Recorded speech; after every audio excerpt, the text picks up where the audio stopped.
Zee 24 तास ही निव्वळ अक्षर नाहीत। झी 24 तास ही केवळ न्यूज चॅनल म्हणून आमची ओळख नाही, तर झी 24 तास ही आता एक प्रेरणादायी अनुभूती ठरली आहे। घाटकोपरला रेल्वे अपघातात मोनिका मोरे या विद्यार्थिनीला आपले दोन्ही हात गमवावे लागले होते। या जबर आघातामुळे खरं तर कुणीही कोलमडून गेलं असतं, पण मोनिका मोरे अजिबात खचली नाही। दुर्दम्य आत्मविश्वास आणि जिद्दीच्या जोरावर तिने या आघातावर यशस्वी मात केली। तिच्या आयुष्यातील या बिकट प्रसंगी झी 24 तास सातत्याने तिच्या पाठीशी उभं राहिलं। मोनिकाला कृत्रिम हात लावण्यासाठी आर्थिक मदत मिळावी यासाठी झी 24 तासनं पाठपुरावा केला।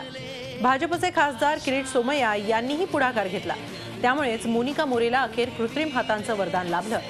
कृत्रिम हात मिळाल्यानं मोनिकाचा आनंद गगनात मावेनासा झालाय। लोकसभा निवडणूक जिंकलेल्या खासदार किरीट काकांना तिनं आपल्या हातांनी पेढा भरवला।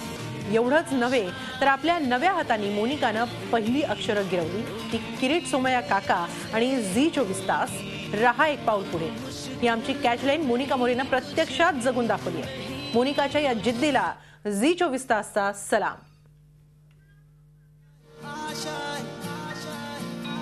कुछ पाने की हो आस आस, कोई अरमा हो जो खास खास आशाएं। और एल्बो और नी एक लाइन, हर कोशिश में हो बार बार, करे दरियाओं को आर पार आशाएं। और आंखें तूफानों को चीर के मंजिलों को छीन ले आशाएं।